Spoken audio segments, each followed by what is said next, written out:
Hello everybody, I'm Clooney, and Cube World just released with a very interesting response, honestly. So, I've seen responses all the way from, this game is okay, to, this game is amazing, to the complete opposite of the spectrum, to the side of, this game murdered my firstborn children, and if you buy it, you're an asshole. I've seen it all. It's crazy how much the game is being criticized, but also just being like ridiculed and slandered, but also being praised for being such a good game. And I honestly respect everyone's opinions on this. I think that this game is okay. It's not a horrible game, okay? It works, it's functional, it's just the way that it's designed is pretty bad. And that can be changed over time if Wally decides to do that. And we're going to talk about the main thing that should be changed, and not the things that everyone's complaining about that doesn't really matter. This being difficulty, which isn't really a big deal. And for everyone who's saying, oh, but the game's too hard, that means that it's bad, fucking Dark Souls is hard. Cuphead is hard. There are many games that are hard that have gotten critical acclaim in the past, like, 5 years. So yeah, your argument just doesn't stand up. I'm sorry, but saying that a game is hard, therefore it is bad, just does not work, because that's not fundamentally what makes a game bad. Even so, the difficulty is not the main point, so I'm going to leave it at that for right now. The main issue that I have with Cube World is its progression system. Progression is such an important part of RPG video games that it is unreal and one of the few things that you should not mess with too much if you want to have a good game. Now that's not to say that the progression RPG loop that they have going on in Cube World is bad. It's still pretty much the same as classic Cube World. You know, questing in Cube World is still the same thing as you talk to NPCs. They tell you, hey, go do the thing. Over here, please and thank you. And then you go and do those things, and you get some sort of reward for the quest. Be it gear, money, items, or mobility, you get something for your time you put in. Whether or not it was actually worth said time is up to interpretation, but that being said, it's important to note the feedback loop here. All RPGs have this loop because it is ingrained in the genre. And for those of you who may need help understanding the loop, I'm just gonna summarize it real quick. You get a quest, you do the quest, you get stronger, you do the harder quests. That's how RPGs work. And this goes on until the end game, where you either strategize to beat the final boss, or you numbers them down depending on your choice of RPG. This is not Cube World specific for a feedback loop, this is just all RPGs in general have this feedback loop, with some exceptions, but we're not talking about those. And this is where Cube World falls apart because the game revokes your progress. Now, for those of you who don't know, or haven't played Cube World, or are waiting for the release, let me learn you something really annoying about Cube World so far.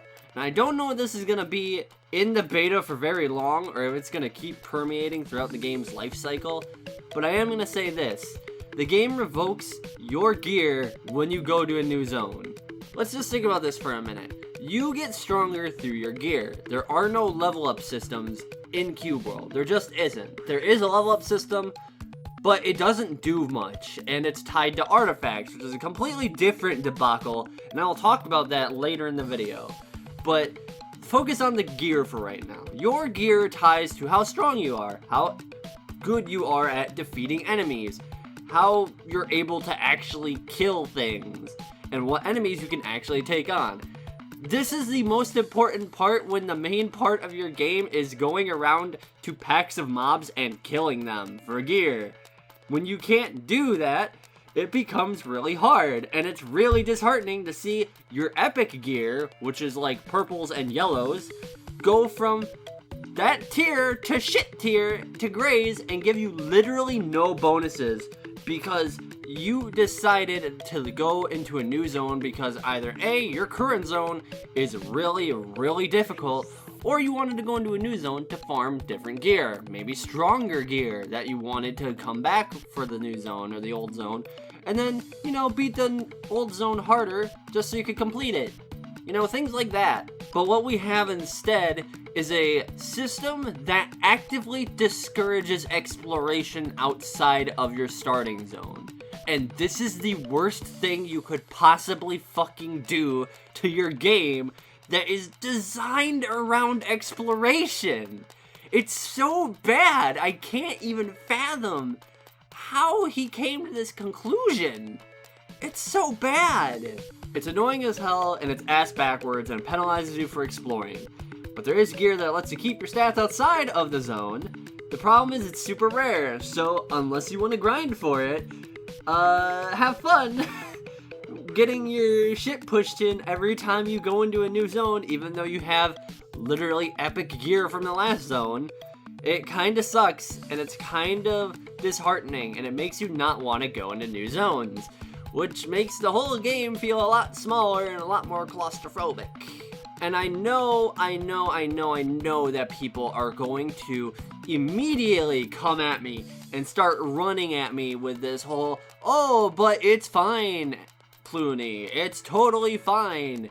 This is totally okay because it's meant to simulate going to a new zone in an MMO and running into stronger enemies. And I just want to say this. Why don't enemies scale with you? This is something that I've been asking since I started playing the game. Why are all the enemies super fucking hard in this one zone that I'm in the beginner zone of all things? You know, why are all the enemies one-shotting and two-shotting me when they're already green? That should be like a little bit stronger, but with enough skill, you can defeat them. But they just two-shot me. Why is that the case? The thing about this game is that it actively goes against years of mental ingraining and conveyance from other games that names are supposed to be important. Names are indicative of power level, and they scale depending on how high level you are. You know, that's how they've always been in most MMORPGs, and just a lot of RPGs in general. So the fact that Cube World makes it this weird leveling system that just doesn't make a whole lot of logical sense is just annoying, and honestly quite frustrating, especially when they had a completely decent leveling system in the alpha. The alpha has a better leveling system than the fucking beta and soon-to-be retail release. It's a weird situation that I just don't get. The rest of Cube World is fine. I think that Cube World is a great game that honestly stands on its own 2 feet and is really good. But my main problem with it is that the game itself has destroyed its own leveling system. Power levels and leveling up were great in the last game, and I think that they should come back if they ever do get a chance to come back, if Wally ever does a update to the game, which I don't know if he will. I really hope that he does and doesn't abandon the game and making it better. But I think that the main thing that should be done is bring back the alpha way of leveling. I know that a lot of people won't like me saying that, but you don't have to have the alpha way of leveling and then not have any of the other cool things that Cube World's beta has brought to the table. A great example is artifacts. Artifacts are one of the few things that carry over from zone to zone, but the bonuses that they give are just so negligible, and they're mostly given for exploration purposes, if I can tell, which again is cool, but it doesn't make killing enemies any easier. It still makes my gear go to poo-poo, and I don't like it. So, please, just, I don't get it. I don't get some of these design choices. And for people who are still defending this, I'm gonna give you a little bit of a jest, if you will. Put this into perspective. You're playing Pokemon, one of the most well-known RPG video games in fucking existence. It makes more money than you will ever see in a million of your lives. In a million lifetimes, you will never see as much money as this game makes. Now, you have a Magikarp, the literally worthless Pokemon that learns only one move. Wait, scratch that, 2 moves, but one of them it doesn't learn until like 5 levels before it evolves, and it's the weakest move of all time. This Magikarp literally can't do jack shit. It dies in every fight you put it in. You have to basically baby this fucking thing until it evolves. And it is worthless. But you take the time to train them, and it takes a lot of time and effort But eventually, he evolves into Gyarados, one of the most powerful Pokemon in the game. It destroys cities. It was top of the meta at one point, I think, and it was one of the strongest Pokemon that you can get in the early game. It evolves at level 20, and its stats reflect a level like fucking 80 or some shit. It's that good. It's so good.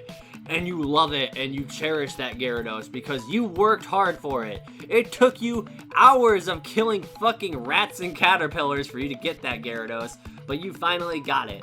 And then you take it to fight the gym leader that you were having so much trouble with in the game. Imagine you beat this gym leader, and your Gyarados devolves into a stinky fish because, hey, the game wants you to, have progression in the game or whatever. Yeah, we want you to keep progressing, but we also want to take away your level so that you have the fun of having a stinky fish bastard again that can't do anything. Yeah, that's a lot of fun. That sure is enjoyable. I would call that good game design.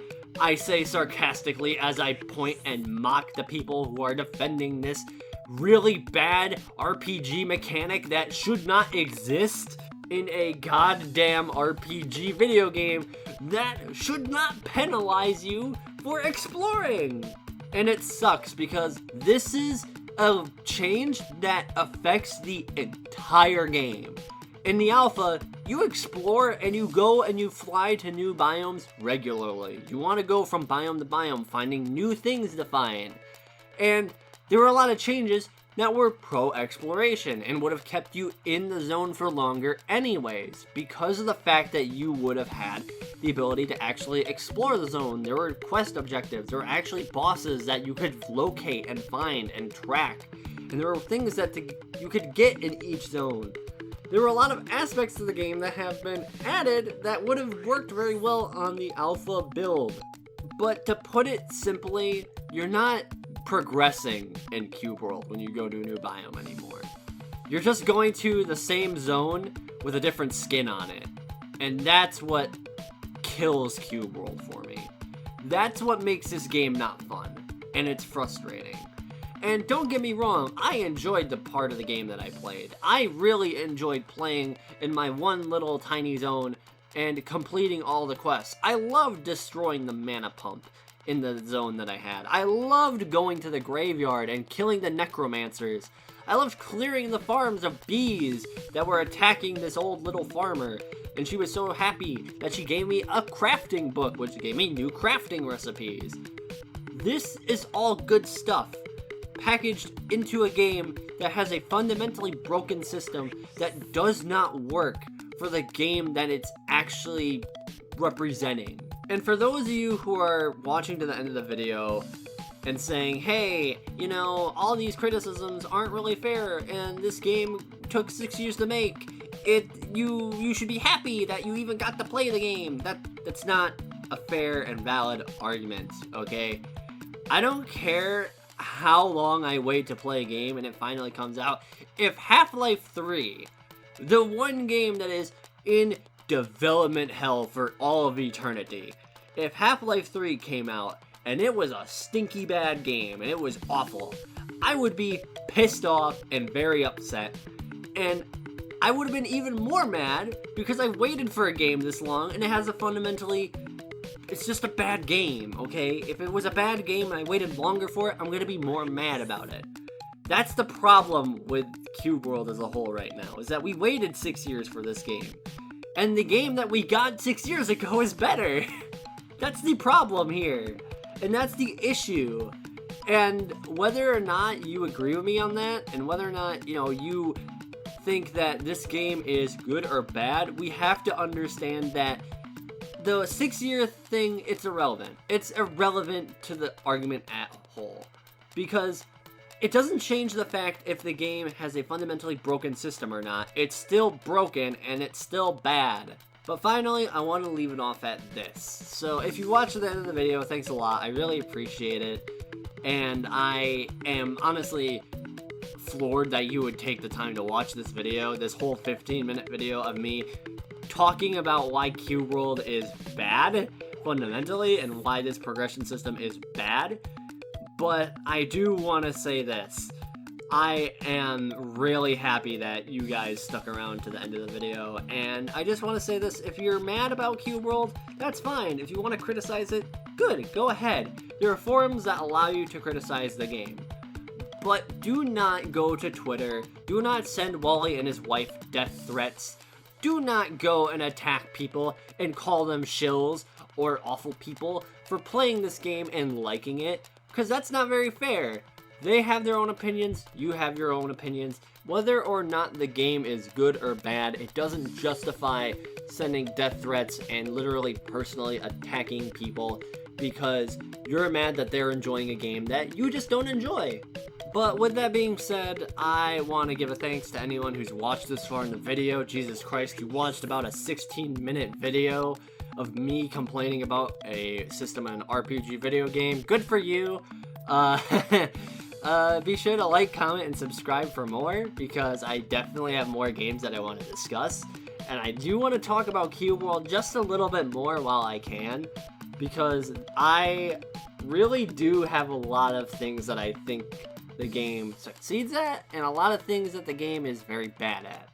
So, yeah, but if you liked this video, like, comment, and subscribe. And be sure to join the Discord server if you want to have actual discussion about this game. But yeah, I'll see you next time. Bye-bye.